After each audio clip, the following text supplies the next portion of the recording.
भिंतीवर डोकं आपटलं आणि गळा आवळला. गर्भवतीची निर्घृण हत्या, पोटातलं बाळही दगावलं. सोलापूरमध्ये थरकाप उडावणारी घटना. आई होण्याच्या उंबरठ्यावर उभी असलेली एक तरुणी, तिच्या पोटातलं बाळ आणि अचानक घडलेला तो भयानक हल्ला. किंकाळ्यांनी दणाणलेला तो परिसर, डोळ्यासमोर उलगडलेलं ते भीषण दृश्य, ज्याने सगळ्यांचंच काळीज दडपून टाकलं.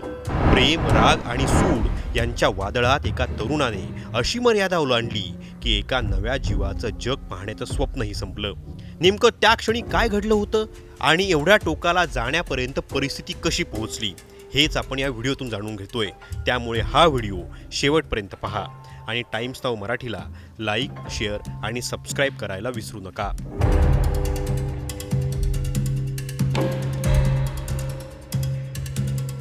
सोलापूर शहरात घडलेली घटना अंगावर काटा आणणारी आहे.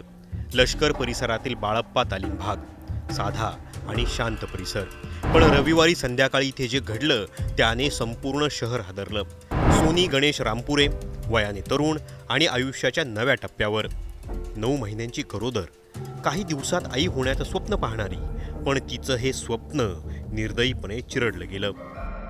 वर्षभरापूर्वी सोनीचं लग्न झालं, मात्र त्याआधी तिचे आरोपी बापू सुरेश आरगोळ याच्यासोबत प्रेमसंबंध होते. कुटुंबियांनी या लग्नाला विरोध केला आणि शेवटी सोनीचं लग्न दुसरीकडे लावून दिलं. पण हा निर्णय बापूच्या मनाला पटला नाही. तो राग, ती चीड मनात साचत गेली. सोनी बाळांपणासाठी माहेरी आली होती. रविवारी संध्याकाळी ती आणि तिची आई घराबाहेर बसल्या. त्याच वेळी आरोपी बापूने घरासमोर मोठ्याने गाणी लावून गोंधळ घालायला सुरुवात केली. सोनीच्या आईने त्याला आवाज कमी करण्यास सांगितलं, कारण मुलगी 9 महिन्यांची गरोदर होती. पण एवढ्याशा गोष्टीवरून वाद पेटला. रागाच्या भरात आरोपीने आधी आईला धक्का देऊन खाली पाडलं आणि त्यानंतर त्याचा राग थेट सोनीवर काढला. केस पकडून तिला भिंतीवर आपटलं, गळा आवळला आणि काही क्षणात सगळं संपलं. सोनीचा जागीच मृत्यू झाला आणि तिच्या पोटातलं बाळही वाचलं नाही. एका क्षणात 2 जीव गेले. घटनेची माहिती मिळताच पोलीस दाखल झाले. पंचनामा करून मृतदेह तपासणीसाठी पाठवण्यात आला. आरोपी विरुद्ध गुन्हा दाखल करण्यात आला, पण तो सध्या फरार आहे आणि पोलीस त्याचा शोध घेत आहेत. या घटनेमुळे सोलापूरमध्ये संतापाची लाट उसळली आहे. एका तरुणीचा तिच्या अजून जन्माला न आलेल्या बाळासह असा निर्दयी अंत झाला. त्यामुळे प्रत्येक जण हादरलाय. प्रेम नाकारलं म्हणून एखाद्याचा जीव घेण्याचा हक्क कुणी कुणाला दिलाय? एका क्षणात रागाने 2 जीव गेले. ही माणुसकी आहे का?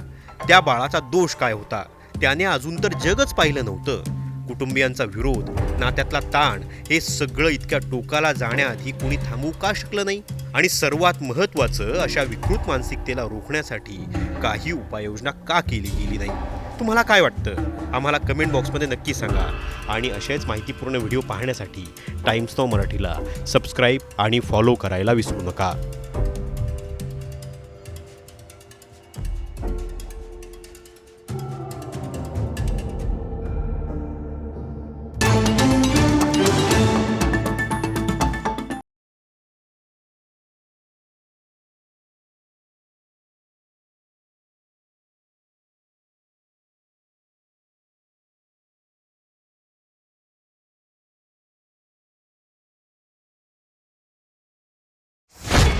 घरगुती वादाचा भयानक शेवट. 2 चिमुकल्यांसह आईची विहिरीत उडी. काळीच पिळवटून टाकणाऱ्या घटनेने लातूर हादरलं. एका आईने आपल्या लेकरांना कवटाळलं, तेही मृत्यूच्या कुशीत घेऊन जाण्यासाठी. ही कल्पनाही अंगावर काटा आणणारी आहे. रात्रीच्या काळोखात सगळं गाव शांत झोपलेलं, पण एका घरात सुरू होता वाद, ताण आणि वेदनेचा संघर्ष. आणि त्या संघर्षाचा शेवट असा झाला की सकाळ उजाडली तेव्हा 3 जीव कायमचे निघून गेले होते. नेमकं त्या रात्री काय घडलं? एका आईने असा टोकाचा निर्णय का घेतला? यात त्या 2 निष्पाप चिमुकल्यांचा काय दोष होता? याचा सविस्तर आढावा या व्हिडिओच्या माध्यमातून आपण घेणार आहोत. त्यासाठी हा व्हिडिओ शेवटपर्यंत पाहत राहा आणि टाइम्स नाऊ मराठीला लाईक, फॉलो आणि सबस्क्राईब करा. लातूर जिल्ह्यातील खरोसा गावात घडलेली ही घटना हादरवून सोडणारी आहे. साधं रोजचं भांडण, पण त्याचं रूपांतर इतक्या मोठ्या दुर्दैवी घटनेत होईल याची कुणालाही कल्पना नव्हती. निकिता अमरदीप भुरे, वय अवघं 25 वर्ष, पण तिच्या आयुष्यातील ताणतणाव कदाचित इतके वाढले होते की तिने एक टोकाचा निर्णय घेतला. तिच्यासोबत तिची 2 चिमुकली, शिवानी आणि शिवांश, ज्यांना अजून आयुष्य काय असतं हेही कळायचं होतं. त्यांनाही या घटनेत जीव गमवावा लागला. मिळालेल्या माहितीनुसार पती पत्नीमध्ये संध्याकाळपासून वाद सुरू होता. घरातलं वातावरण तणावपूर्ण झालं होतं. रात्री उशिरापर्यंत हे वाद सुरूच राहिले आणि त्यानंतर रात्री साधारण 1:30च्या सुमारास निकिता घराबाहेर पडली. पण ती एकटी नव्हती. तिच्यासोबत तिची 2 चिमुकली मुलं होती.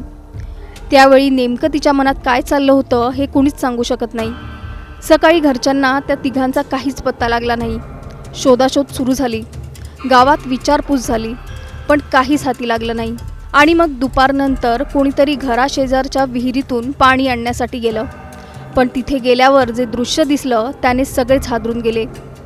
आई आणि 2ही मुलांचे मृतदेह विहिरीत तरंगत होते. या घटनेने खरोसा गावावर शोककळा पसरली आहे. या घटनेची माहिती मिळताच किल्लारी पोलीस घटनास्थळी दाखल झाले. पंचनामा करून मृतदेह तपासणीसाठी पाठवण्यात आले. पोलीस या प्रकरणाचा अधिक तपास करतायत. मात्र या सगळ्यात 3 निरागस जीव गेले. घरगुती वाद इतका टोकाला जाण्याआधी कुणी थांबवू शकलं असतं का? कुटुंब, नातेवाईक, समाज, कुठेतरी आपण सगळेच कमी पडलोय का? आणि सर्वात मोठा प्रश्न, अशा घटना पुन्हा घडू नयेत यासाठी नेमकं काय बदलायला हवं? तुम्हाला काय वाटतं? आम्हाला खाली कमेंट करून नक्की सांगा आणि चॅनलला सबस्क्राईब करा.